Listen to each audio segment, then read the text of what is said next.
Hello, greetings. Happy day to you. We hope that you are doing well. And we are so happy that you have decided to join us today for this week's episode of Our Ancestors' Voices, a weekly program from the All African People's Revolutionary Party. We're glad that you're here on this date, June 28th. We're going to talk today. We're going to start the first of a two-part series this week and next week entitled 250 Years of Hypocrisy. If you somehow missed it, and if you did miss it, I would love to hear from you about how you were able to avoid being constantly bombarded with this propaganda. But if you missed it, July 4th, 2026 is 250 years from July 4th, 1776, which this backward empire calls its birthday, Independence Day. So 250 years of the United Snakes of America as we know it.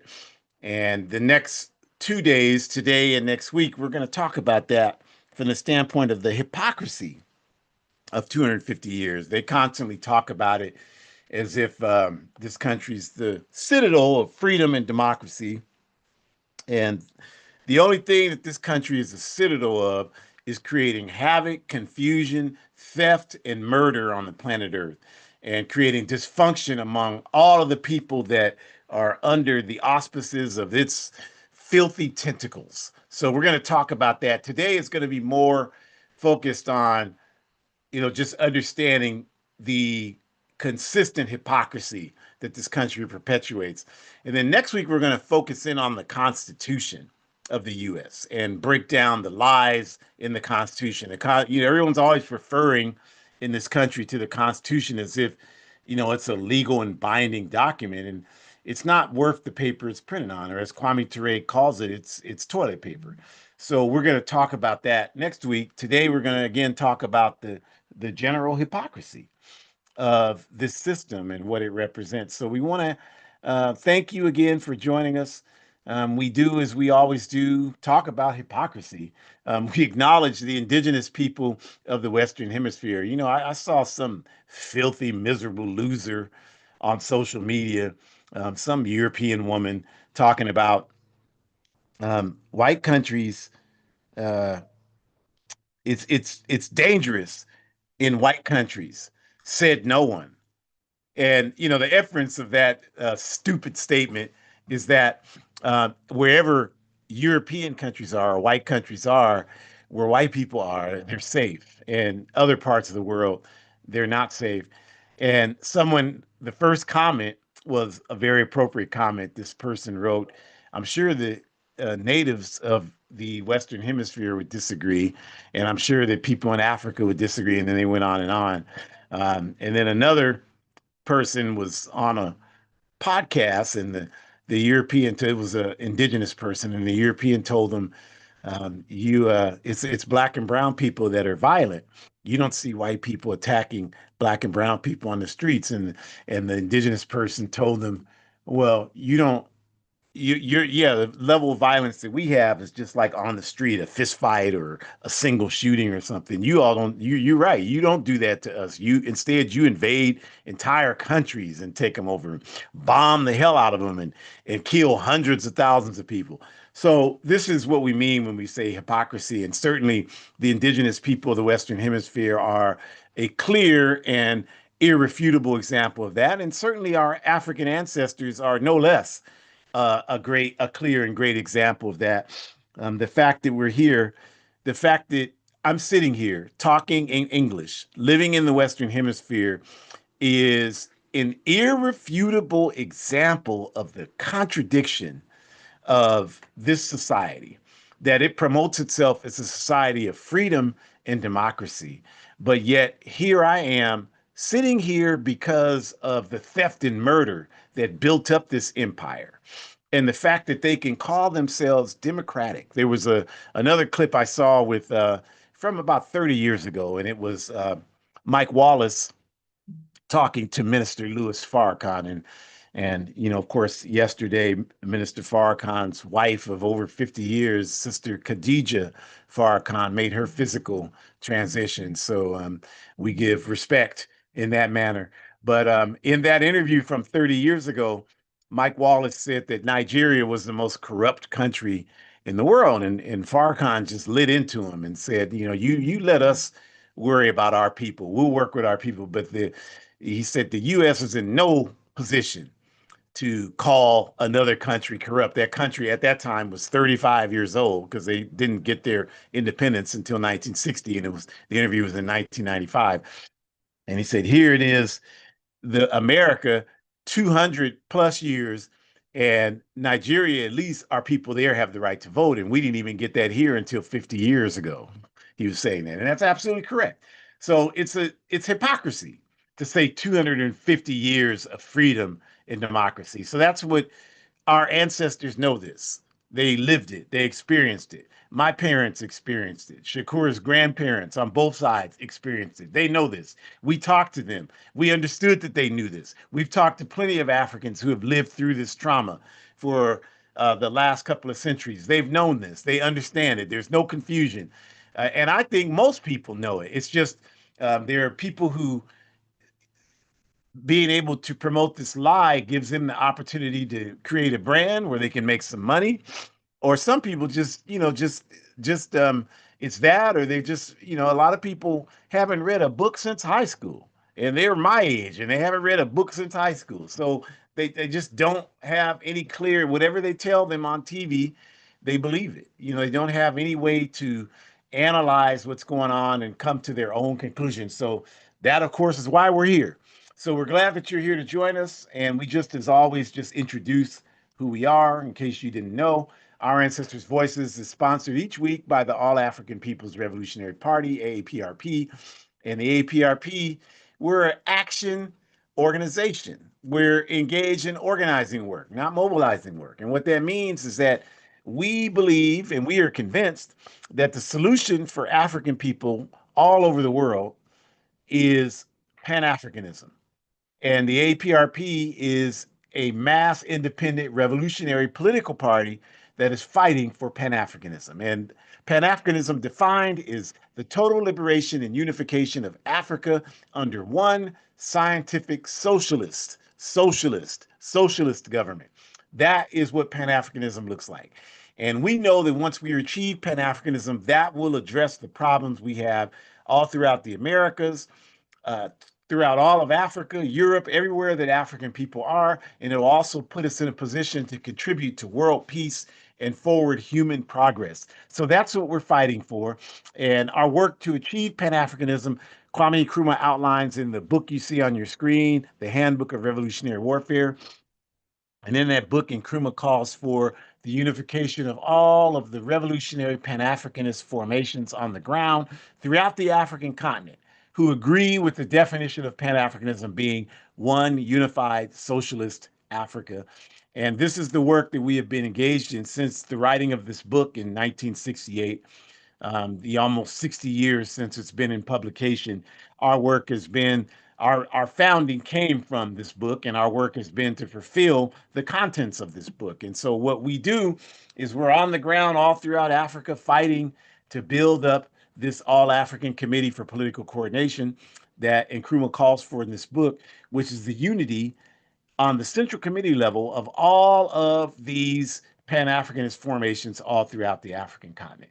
And so I have been one of many APRP cadre who has been fortunate to travel all throughout Africa and do this work. I've done it in Northern Africa, West Africa, East Africa, Southern Africa.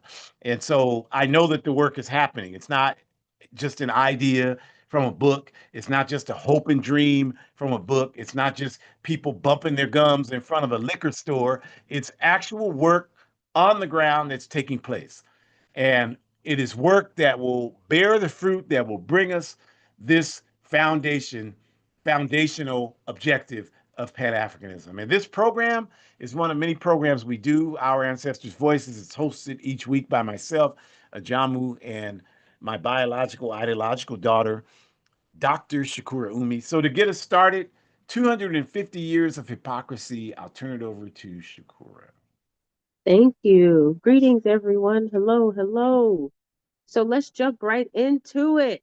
giving praise and homage to our comrade Kwame Ture, as well as Malcolm X. You, of course, know, or maybe you don't, Kwame Ture, formerly known as Stokely Carmichael, right? One of our legendary mentors, founders, and just existence actually for the U.S. chapter of the All African People's Revolutionary Party. Without him speaking to Kwame Nkrumah and Nkrumah saying to him, I need you to go to the U.S., the diaspora, and to start our chapters there, Baba Ajamu and I would not be speaking to you through these platforms, at least not at this highest ideological level. So we owe everything to our comrade KT or Kwame Ture. And of course, Malcolm X is nothing less of that. So it's important for us to think of the quote, clap capitalism doesn't lie some of the time. It lies all of the time. Even if capitalism tells the truth, it's the result of a double lie. And I really think that Kwame Ture said that best. If you really break that down, what he's saying that there is always an assumption that you should not be trusting the capitalist system because the information that you're receiving from it is not based on humanity, it's not based on truth, it's not based on value, it's not based on ethics, it's not based on principle, it's not based on integrity. It's based on the best interest of the capitalist people, which most of the time is not going to honor truth and integrity and validity and evidence. It's not going to value that. As I said, it's going to value what is in the best interest of the capitalist system. And so Kwame Ture even goes on to say, not even if you were to measure how many times the capitalist system has lied, it wouldn't even be some of the time, it would be all of the time.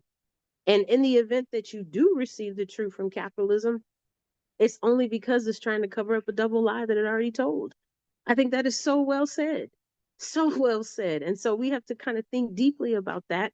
And if you all tuned in, I think it was 2 weeks ago, not last week, but the week before, we were talking a little bit about this same topic. And I mentioned to you, it's really important to think about how those lies are constructed and how they are distributed, right? Because it's also important to kind of connect how the propaganda is a very efficient system that can disseminate and distribute those lies, right? And so, if you remember from 2 weeks ago, I mentioned the last time I went to get a manicure, she handed me the book of colors, and I still can't believe that propaganda has found a way to edge itself even into a nail salon, for crying out loud, to commemorate 250 years. Because I personally would see no connection between the colors of the book choice and 250 years of the U.S. celebrating its birthday, so supposedly, right? Um, Especially if the colors are not just focusing on the typical colors of red, white, and blue. And they weren't. There were all kinds of colors in there: yellow, green, purple, right? Pink. There were all kinds of colors in there. So I was very, very confused when I opened this book and I'm like, there's an eagle and it's red, white, and blue and it's America 250. And I'm like, really? I'm just trying to find a color. I don't understand why this is connected. So this is my point, you all, though. Like, you can't leave any crevice untouched. You have to propagandize. You have to indoctrinate. You have to um, shift the consciousness. You have to work overtime to shift the consciousness. You have to be consistent with trying to shift that consciousness. And it's important for us to kind of like break that down because that's the system that we are working against. We have to understand exactly what kind of tools and skills and intentions and abilities and capacities that we are up against. We need to understand the oppressor better than they understand themselves, because understanding that means that we are in a better position to know what all we need to be fighting against and how we need to be more sensitive to the idea of just how many lies are out there that need to be debunked and need to be demystified, right? And so this is kind of how this is connecting in. And then if we were to cite Malcolm X, quote, if you were American citizens, they wouldn't need to pass legislation to provide you your rights, end quote. And I really think that one is self-explanatory, but just in case it's not clear, what he was saying was if people who are oppressed did in fact be deemed as American citizens, if that were the case, If they were oppressed, but they were also seen as American citizens, then we wouldn't need to go through policy reform. We wouldn't need to go, march at the Capitol. We wouldn't need to be looking at what new policies need to be in place. We wouldn't be affecting legislation. We wouldn't be doing all these things, especially when we think that it's making a difference, because none of that would be necessary. Because if you were seen and perceived and classified and respected as an American citizen, you wouldn't need all that legislation to prove that you are, in fact, an American citizen. The legislation wouldn't be necessary because the social perception would be enough. That's what he was saying. People would already take into account that you are, in fact, an American citizen. And because of that, you deserve respect. So there wouldn't be a need to have any of these other things change because you would already be valued in society. That's what he's saying. And we know that that is a very powerful statement because it is not true.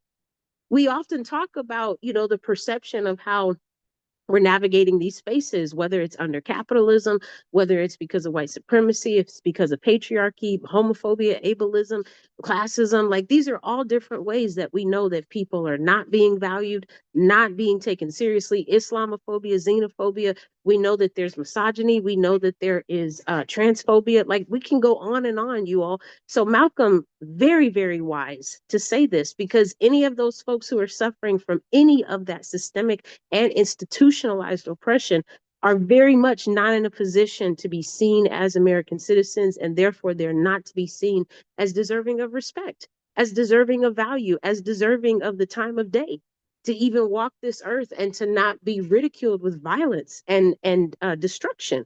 We wouldn't have to even question that. It would already be there set in stone. And I just want to highlight that, last week I was having technical issues and I was very upset about that. So, before the FBI silences me again, I just want to say to my dad, happy belated Father's Day. This is the gift that I was trying to show you all last week. I'm so upset that I couldn't do this last week, but it's happening now, okay? So if you can see, this is a picture of me. We had an event a couple of weeks ago at the Black Panther Museum in Oakland, California. And there is a picture, if you can see, of Dr. Huey P. Newton, right? He did receive his honorary doctorate degree. And obviously, you know that I graduated last year because you've been with us on this journey. So you also know that I've earned my PhD. And so my dad took a picture of me standing in front of that, pointing to Dr. Huey P. Newton. And I wanted to print it out and frame it because I am so thankful to Dr. Huey P. Newton. I'm thankful to Shirley Graham Du Bois. I'm thankful to Geronimo Pratt. I'm thankful to Yuri, our comrade Yuri Kamiyochi. I'm thankful to Kamiyana, excuse me. I'm thankful to so many different comrades who have used um, the diasporic, but really the Western practice of academia to pursue higher education, and then turned around and used the skills that they have obtained through those pathways to advance the struggles for people everywhere. I am so thankful to all of them for that. You can easily look up, and I left so many people out. We have Kwame Nkrumah, right? We have so many other people that are not even coming to me right now who have pursued higher education, graduated. Geronimo Pratt pursued his education through the U.S. military system and then came out of that and then used the skills that he was taught to then teach and educate our folks about self-defense and tactical training, especially from an ideological and a physical standpoint. So yes, I owe everything to Dr. Huey P. Newton, as well as Shirley Graham Du Bois getting her master's in media and medicine so that she could go on, not medicine, but media and journalism, so that she could go on and start the broadcast system, the radio and television system in Ghana, just to name a few. And so my point is, like, this is why it's all connected, you all. And even if with us talking about America 250 and why it's a bunch of nonsense, we still have to remember why we're doing what we're doing. These systems that we are functioning and fighting against, whether it's the United States, whether it's the academy, whether it's capitalism, it doesn't matter. The propaganda is so strong, they will communicate and teach you that you don't need to fight. You just need to accept. And you cannot let that happen. You have to continue resisting. And I think even more than that, they want to teach you that you need to accept, because then you won't need to be considered a threat to them anymore, so that they can know that they can just achieve their goal because you won't be stopping them. And that's unacceptable if you give up in that regard. You're here listening to us because you know deep down that there's more that you want to be doing. You might not have the tools or know the knowledge of how to do it, but you know that there is more that is driving you to come to these seminars every week. And you also know that this system and the world that we're living in is messed up. You know that. So because you know that, we have to keep fighting. We have to keep fighting. And sometimes that means, taking a break to take care of ourselves, whatever that means, but we have to keep fighting. We cannot give up. There is so much at stake here, and I will keep saying it until I have no breath in my body. The best example that we can give you of why it's important to keep fighting is we can look to our comrades in Cuba. We can look to our comrades anywhere who have fought off the colonizers or even neo colonizers. We can look to them for how they've achieved independence. We can look to them for how their economies have flourished and been able to help people survive. And we can ask ourselves, do we want to trust capitalism where it has been telling us for years that socialism does not work, but yet we see what Cuba has been able to do? The fact that I was able to go there, and even though they had a coffee bean shortage, they allowed us to have coffee 3 times a day if we wanted it, you all, because they sacrificed their own needs of getting their own coffee made so that we could have coffee for the 42 brigadistas who went there for 12 days. That says a lot when you are sacrificing your own benefits so that others can benefit from that, even with you not having a guarantee of where you're going to get your coffee beans. But if you let the rest of the world tell you they don't have coffee beans, they don't have anything, and they're not doing well, well, no, they're not doing well. But this is why we need to stand with them so that they can do better. This is why we need to donate. This is why we need to read up on Cuba. This is why we need to go if we can. This is why we need to support the Venceremos Brigade. We need to do everything we can because Cuba is the best example of what happens when you don't support capitalism and how you can manage and maintain not supporting capitalism under a 60 plus year embargo, and still be able to do what you need to do. That says a lot about your functionality. That says a lot about how you have managed to get through that blockade for 60 plus years. And it's not without consequence, as we've already said. Next slide, please. But this is why we need to stand with them so that they can get the resources they need, because we can help them by sending medicine. We can help them by sending resources, paper, rice, paper clips, pencils. We can do that. We can talk to people who are going in person. We can donate to the Venceremos Brigade. This is how we do that. This is also how we resist America 250, because America 250 does not stand with socialism. And we have said time and time again in numerous seminars that socialism is the key. Socialism is the key. The best way you can think about that is understanding that there is more humane systems out there than capitalism, which is why you don't have to accept the system. You don't have to accept it, but you're going to have to do the research to figure out what is so tragic about this system and why socialism should be given more of a chance, especially why the oppressor is so afraid of it. Why are they afraid of you learning about socialism? Ask yourself that. Why are they afraid of you going to a socialist country? Ask yourself that. What's the worst that can happen? Is you'll get there and you'll see that humanity actually survives and is actually thriving in some ways because they actually have more humanity in their bones and in their soul than a lot of us do in our fingernails, because they actually know how to treat people with respect from a grounded and rooted level. Oh, yeah, it's going to change you. It's going to change you. I've been back for 8 months and I'm still impacted by that trip. I don't think I will ever forget going to Cuba. I will never, ever forget that. And I thank you all again for supporting me to do that. So, remember, this is how we do that. This is how we resist. We should also think that, we're always talking to you all about our All African People Revolutionary Party institutions, right? So we talked to you about African Liberation Day, huge institution that we celebrate within our organization. We talked to you about Pan African Women's Day, another huge institution that we have.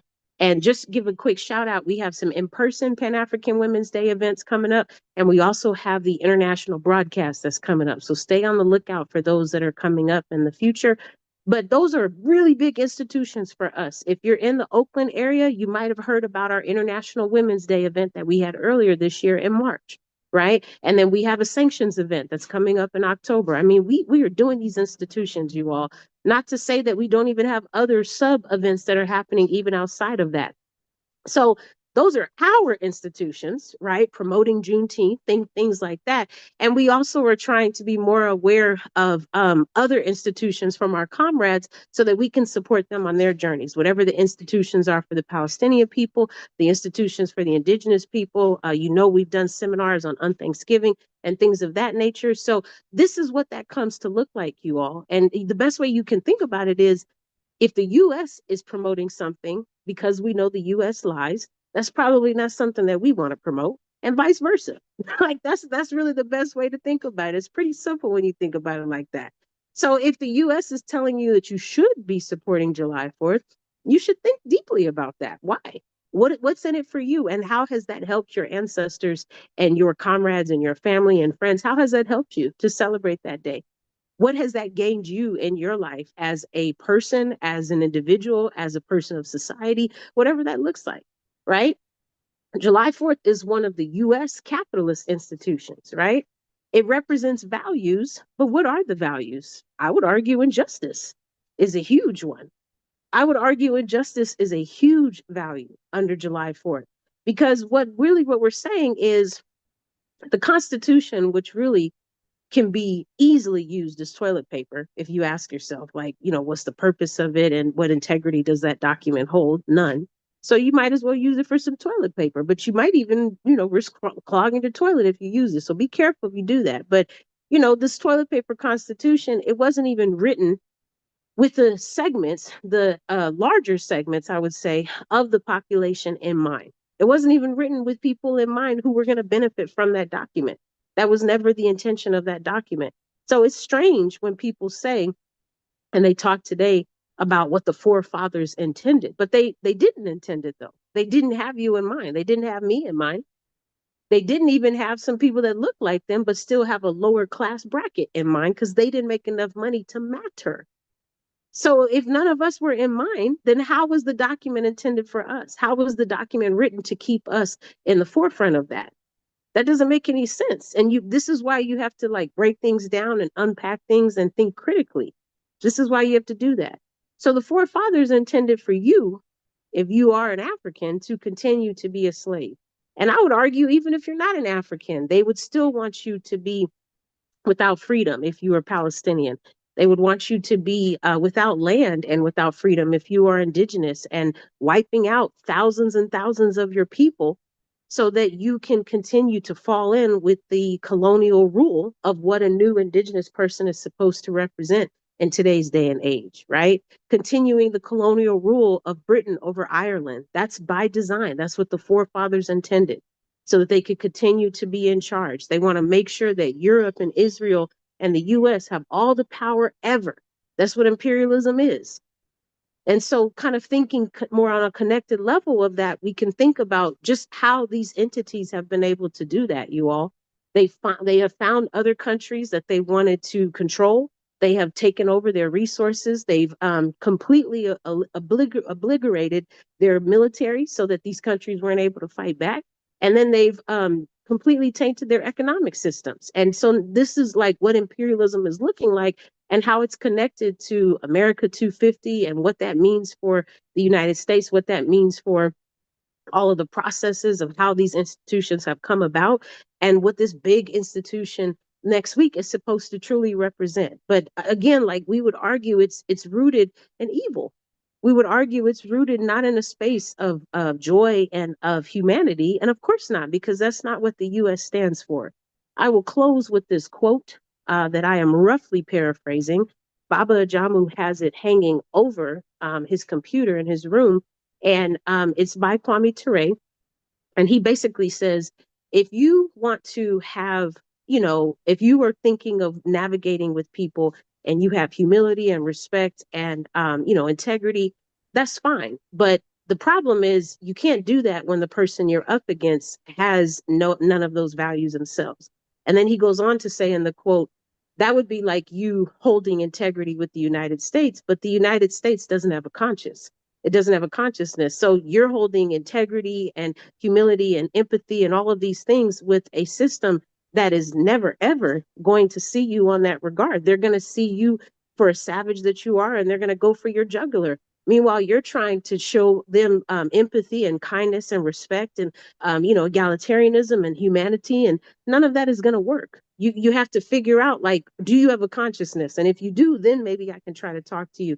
But if not, then we have to go with what we know, and what we know is resistance.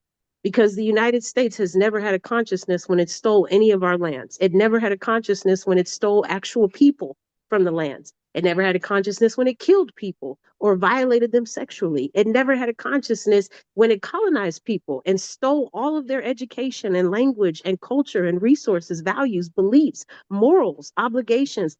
All of that was wiped away. And then dare we try to practice those things, we were beaten in some cases to death. In some cases to death, just because we wanted to be who we were. So, no, you cannot hold a consciousness with someone who has no humanity. That's not going to work. So we're going to have to understand how these institutions are rooted in evil and increase our political education so we can do just that. Ashe. Ashe, obrigada, Santi Sana, Madasi. Thank you very much. I love that picture. That's a wonderful picture. I can't wait to see it in person. And let's just continue on. Thank you for that. That's these types of presents for these days are the only thing that matter, right? That's what means something, way more than any kind of material thing. It's all about dignity. So that's very much appreciated. So let's talk about this notion that there is dignity in identifying with America or the United States, right? So, what is meant by dignity? I think we have to define it because we don't practice it. So, I really question whether many of us have any understanding of what it means. When we say dignity, what we're talking about is our ability to represent ourselves with integrity, courage, and with truth, regardless of the consequences. That's dignity. That's what it is. So dignity doesn't mean, well, I'll just do whatever the slave master wants me to do so I don't hurt my job. No, that's you don't have any dignity if you do that. Dignity is not, I'll say whatever I need to say to protect myself. That's not dignity. Dignity is that everything we do based in principles of honesty and justice, regardless of the consequences. So today, the US is on top of the world, and I mean, it's the best in the world at nothing but negative criteria. Is it the best? It's the best at theft and murder, which makes sense because that's how the country was founded, on theft and murder. I'm sitting here because of the theft part. And the murder is against my ancestors and the indigenous people and anyone who had the audacity to stand up against empire. So there's no that should clearly explain why today this country is number one in gun deaths. It's not even close. It's number one in gun deaths by far of any other place on the planet Earth. There are an estimated 100 guns. Oh, excuse me, I'm allergic to capitalism. There are an estimated 100 guns for every person that lives in this backward society. And oh boy, woo, the capitalist system. And there are 350 million people here. So that tells you how many guns are floating around in this society. And there isn't even a comprehensive study on how to use them safely or why they exist or any of that. So of course it's going to be number one. It's number one per capita in incarceration. And a lot of those incarcerations, approximately 50% is estimated by justice legal organizations that are fighting for justice in the legal system, in the judicial system. These folks say that as many as 50% of the people who've been convicted of crimes didn't commit the crime. So this is a class question. This is a question of privilege as to why people are arrested and convicted and why they're in prison. And this is important, especially for you dumbass racists out there and you graham cracker coons who support these dumbass racists, because they're constantly reiterating the same broken ass, tired talking point that we commit 50% of the crime. No, we're convicted because we're over policed and there's disparate sentencing. And so many of you are so stupid, you can't understand that. And I'm talking to the racists out here that listen to this program and then want to send all the hate mail. You're so stupid. You're boring. I'm not even entertained by you anymore. So I'm not even going to answer you because you're too goddamn stupid. And then when I say that, they resort to threats. Well, then we're going to do this to you. Well, then come on and do it, God damn it. Come on and do it. Like, we don't live our lives in fear like you do. Not afraid of you. I'm not afraid of anything. The only thing I am afraid of is not standing up to scum like you. So this is an immoral society. It was built on immorality, and it exists today based on immorality. And the people who support this society are only doing that because they have an agenda. And that agenda is they see this society as a land of resources and potential opportunities for them. So they understand that in order to have the opportunity to achieve those objectives, they have to stand in line with the backward principles of the society so that they can reap benefits from that.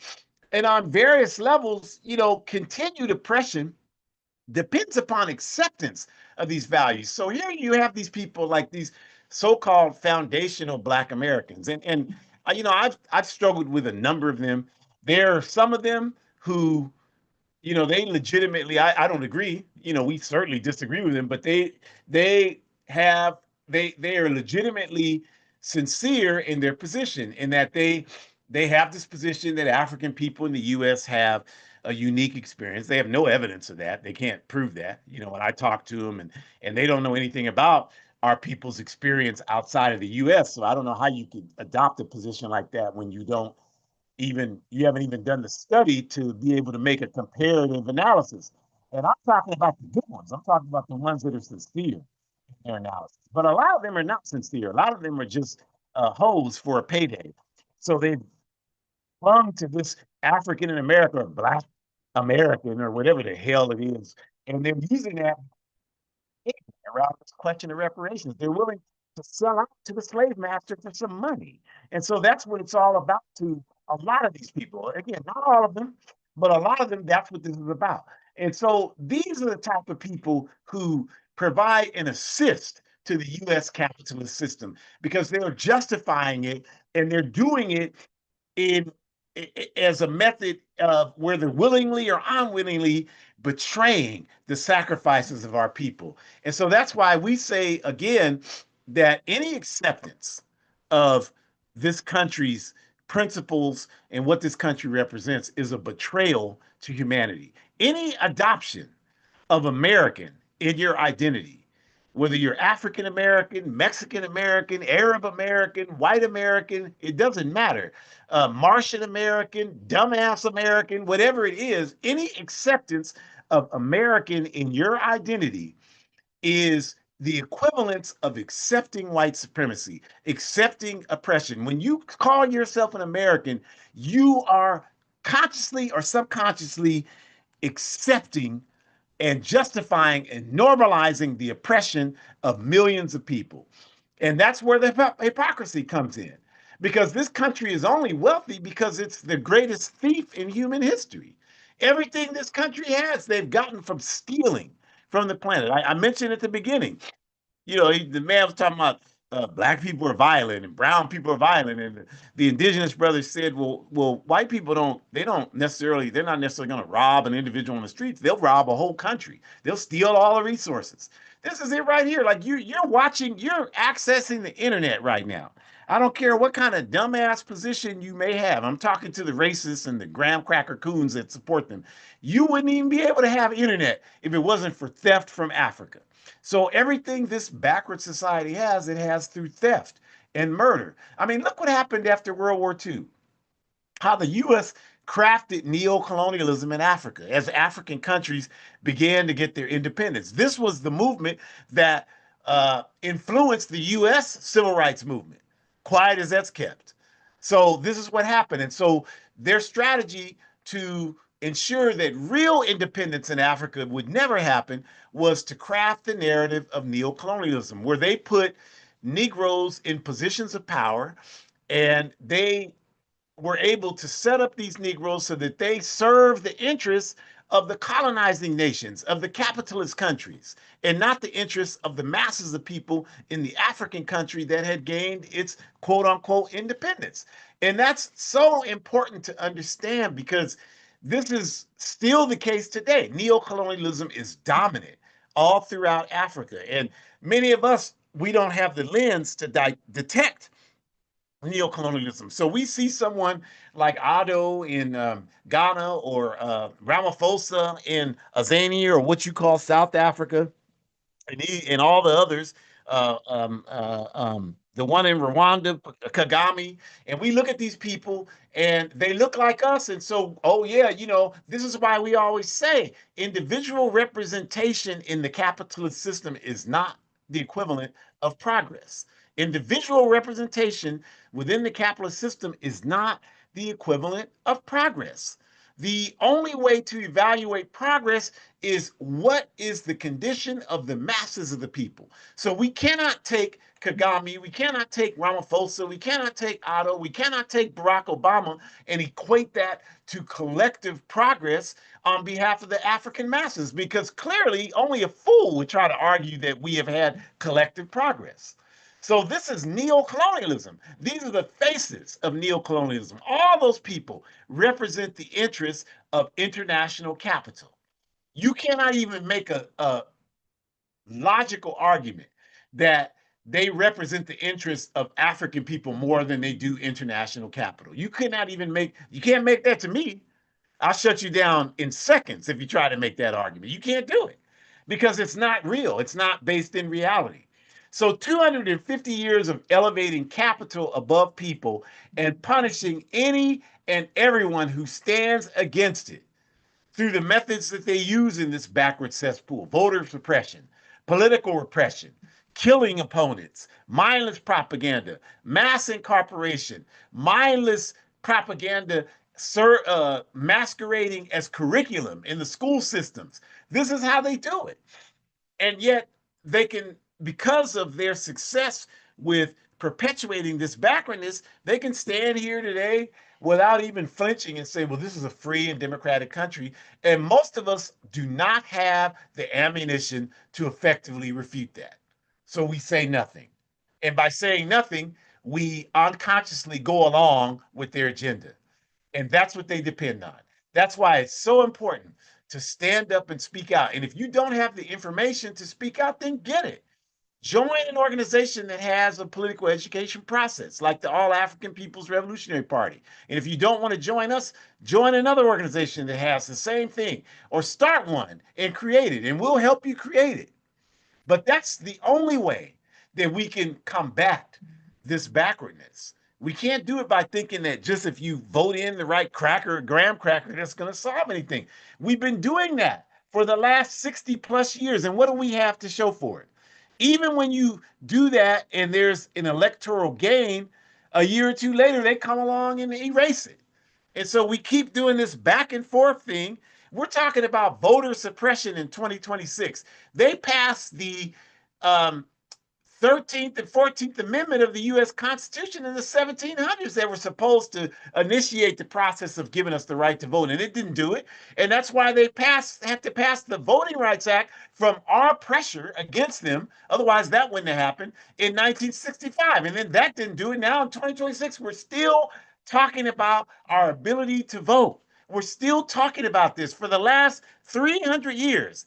And some of you want to tell us that if we don't just continue talking about this for another 300 years and playing the same backward ass game to get it, that we're the problem. And we're looking at you like you need to take your medication. You must really be out of your damn mind. There's clearly a better pathway for us to get the respect that we need. And it doesn't come by going through the master system. So the people of the U.S. are used as unwitting pawns in the U.S. strategy of worldwide domination. And you are an unwitting pawn. So what you should do right now is raise your hand in the air and say, I'm a hoe. I'm a happy ass hoe. Hoe. Ho, I'm a hoe. I'm a happy ass hoe. Ho, ho, I'm a hoe. I'm a happy ass hoe. Because that's exactly what each and every one of us is. Because we pay taxes to this backward ass system, and we don't do anything to stop the fact that 50% of that money that they collect from us goes towards the US military. That's half the budget in this country. And they submit their propaganda, and most of us are so goddamn stupid that when someone has the audacity to suggest that maybe we should have free healthcare and free education, well, where is the money going to come to pay for that? Well, no other country in the world spends 50% of its budget on killing people. So they have money for healthcare and education, but it doesn't exist here because too many of us here are too stupid to understand that you don't wake up in the morning saying, you know what I need today to make my life complete? I need an intercontinental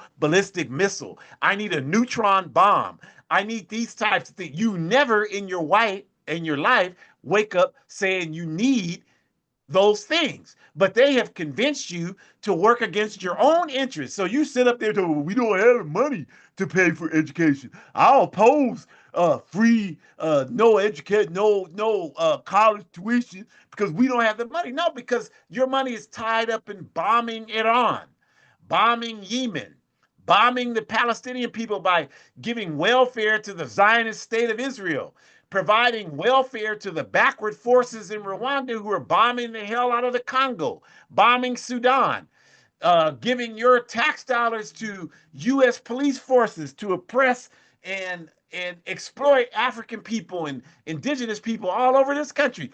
That's where your money is. And a lot of you are fine with that because you don't have the backbone to stand up and do anything about it. And that's the reason why we're in this situation that we're in right now. And we got to do that. Like they were, I remember years ago the picture on the screen talking about Ferguson, Missouri. We were doing security for a Black Lives Matter pro. They used to in Portland. They would go to the restaurants in the gentrified neighborhood, and the Europeans would be in there around this time of day having brunch or whatever the hell they have, and we would burst in there, 20, 30 of us, and they would start talking about to people about saying the names of all the Africans who have been killed. And most of these Europeans, they're so uh, corrupt in their own values, they would just sit there and listen. And my job there was to prevent people from acting crazy. And so a couple of times, Europeans got up and they tried to come over, and a lot of people ended up on the ground when they tried to do that. And one time, the guy was he was saying he was asking me, are you all gonna say? He was doing it sarcastically. You're all gonna say, hands up, don't shoot. And I don't know if they were going to say that because I'm not a part of Black Lives Matter. I wasn't a part of Black Lives Matter, but I told them, no, I don't say that. I say hands straight, shoot straight. That's what I say. I don't say that. So I'm not going to say that. He's like, you what? I'm like, yeah, we have dignity. We have a right to defend ourselves. If you come out and attack us, we're gonna try to put you in your grave. We have every human right to do that. We don't, well, that's against the law. I'm like, well, so slavery was for the law, was legal. So obviously this country's laws, like we can't take that seriously. We have to do what's in the best interests of humanity. That's our responsibility to do that. Y'all gotta keep this in mind. Number one in incarcerations, number one in gun deaths, number one in mass shootings, number one in domestic violence. That's what this country is number one. These are the things that this country is the best in the world at. When it comes to the things that matter, like education, US is far down the list. Despite having more resources to educate people than any society in human history, the US is like 50th in the world in education. That's a disgrace. Healthcare, way down the list on that. Taking care of the elderly, way down the list. Having resources to take care of people who don't have the capacity to take care of themselves, way down the list. All of the things that matter, that are important, this country is terrible in. The only thing it's number one in is theft, murder, and lying to justify that. So when you go out there next Saturday and you got your red, white, and blue on, or you're around people that do, and you don't have the courage to say anything about it, you're the goddamn problem. You're the problem. Don't think you can just come here and shake your head and that absolves you. You're the problem. You're the problem if you're doing that. We have got to get some backbone, and stand up against this nonsense. This is unacceptable. It's 20. When are you going to do it? In 40, 55? The year 40, 55, I grew a backbone and I was ready to stand up and do something about this injustice. The time is now. I'm sick of this because people be on. Well, if it was slavery now, you wouldn't do a damn. If it was slavery now, the master would whip your black ass and you would get out there and pick that cotton. You would break the record picking cotton. Because if you're not doing anything now, you would have not done anything then. The people who would have resisted then are the people who are resisting now. The people that would have been house slaves now are the people who would have been house slaves then. And there's nothing that anybody can say that can make any of us who are actually out here doing our best to do the work believe any different. Nothing at all. So, what 250 years really means is we owe our future generations so much more, you all, than what we are providing to them right now. We owe them the opportunity to have a quality education, to have comprehensive and quality health care, and to have true democracy, and for them to work and the labor of their work to go towards ensuring that those things are provided to them. That's what we owe them. And we owe them a true democracy where people have a voice, but their voice is one where they have the opportunity, the resources, and the apparatus to make the correctness in their voice become a reality. And you don't have any of that here. So, how do we get what we deserve? How do we achieve that? How do we get it? Is it just through voting? Is that all we have to? Clearly, that's not true. We've been voting in this backward society for going on 70 years, and we don't have anything to show for it. All we have is individual people in positions. We don't even have a way to hold the system accountable to serve our interests once we elect these people. I mean, doing something the same way over and over and expecting a different result, you all know that's the definition of insanity. And that's what we keep doing with voting. We don't even have sense enough to organize mass movements to support the voting work that we do. If we did that, I would have a lot more respect for it. But right now, you just telling me that the solution is just voting for a cracker or a graham cracker. That's insane to me. And I would tell you, like, you got to get your medicine checked, get your levels regulated or something, because that something is off with you. If you still believe in 2026 that that is by itself is how we're going to make the progress we need, that is ludicrous. Okay, so by creating false identities, saying we're not from Africa, we have no connection to Africa, is that going to move us forward? I mean, I'm telling you right now. And so when it happens, just remember where you heard it first. All of this BS about we're not African, it has its life expectancy is another year or two at the most, and then that'll go away. We've always had this. The capitalist system has always imposed all this backwardness on us. This is not the first time. We're Asiatic black people. We're all of these other things. We're everything except African. Now it's well, we're foundational black Americans. We're American descendants of slaves. It's always something. And I'm telling you right now, we have another year or two, and then that one will pass. The only one that has sustained the test of time is the truth, you all. We're African people. We're connected to Africa more now than ever. That is the truth. That's why that has continued to exist for centuries. And it'll continue to exist because it's the direction we need to go in. Is it just faith? Is that the way that we make it forward? Clearly, we've been the most faithful people in this backward ass cesspool for centuries. So clearly, that by itself, when the doctrine of the faith is dictated by our enemies, that is clearly not going to work for us. The faith has to be connected to principles of justice, whether it's liberation theology, whether it's understanding revolutionary Pan-African culture, all of those things. That's what makes faith the potent tool that we want it to be. Otherwise, it's no more than another tool for slavery. I told somebody the other day that was arguing with me from the faith perspective. I told you, you may as well smoke crack or drink alcohol. You're doing the same thing.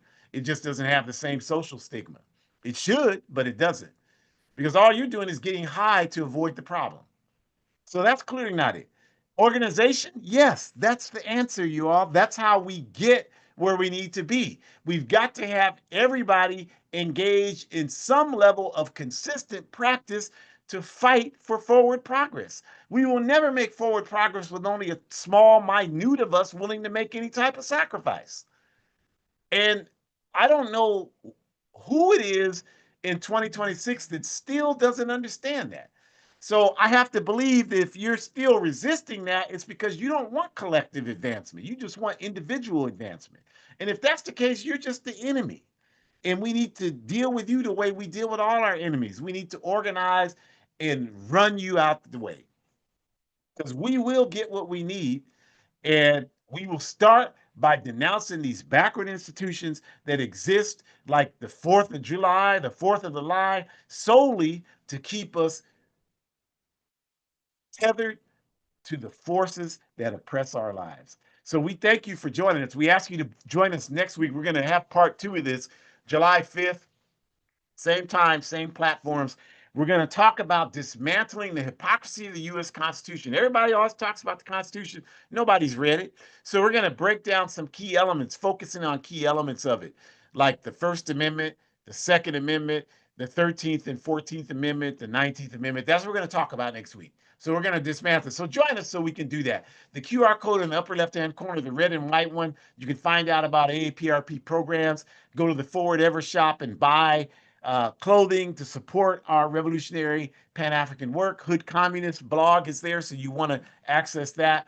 If you're here in Northern California, we invite you on Thursdays to come out to our self-defense, community self-defense classes. We're going to be there this Thursday, July 2nd.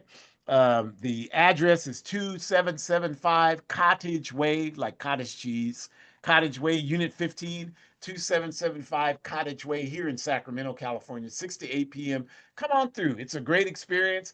We're doing full martial arts sparring. We have a number of grappling people coming to help us learn how to better do that. We do a number of other things that you have to come in person to witness and participate in. So we invite you out. And then we want to put on your calendar Saturday, July 11th from 3 to 5 p.m.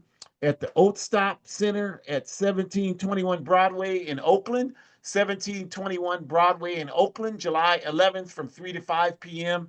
We're going to have a follow-up event to African Liberation Day. We're calling it Meet the AAPRP, but the purpose of it is for us to go deeper in how we do more to advance our people's struggle. So if you're in Northern California, we invite you Saturday, July 11th, 1721 Broadway, Oakland, California, from 3 to 5 p.m. So come on out and check it out. It's going to be a great event. Join the APRP. Go to aprp-intl.org to join the All African People's Revolutionary Party. The QR code on the bottom right, the black and white one. Become a monthly sponsor of Burkina Books, the APRP's work in Burkina Faso and Niger. We're bringing in revolutionary literature so we can have work studies, philosophy in the Sahel region of Africa. So we ask you to become a monthly sponsor to do that. And the upper right, the QR code for my book, A Guide for Organizing Defense Against White Supremacist, Patriarchal, and Fascist Violence, A Guide for Organizing Defense Against White Supremacist, Patriarchal, and Fascist Violence. It's only $8. The QR code is there to the left of the book. And also, it's $5 for the digital version. It's a great organizing book, so we suggest you get it for that reason. There are plenty of reviews there. When you go on the QR code, I don't know the people. They bought the book and read it. So that's a wonderful thing. But we ask you to buy it, to start book clubs, to encourage people to order it, to call. We ask you to call your library, take you 5 minutes, ask them to order the book and put it in there. We ask you to call your local bookstores wherever you are, African bookstores, progressive bookstores, ask them to order it. It's only $8 US.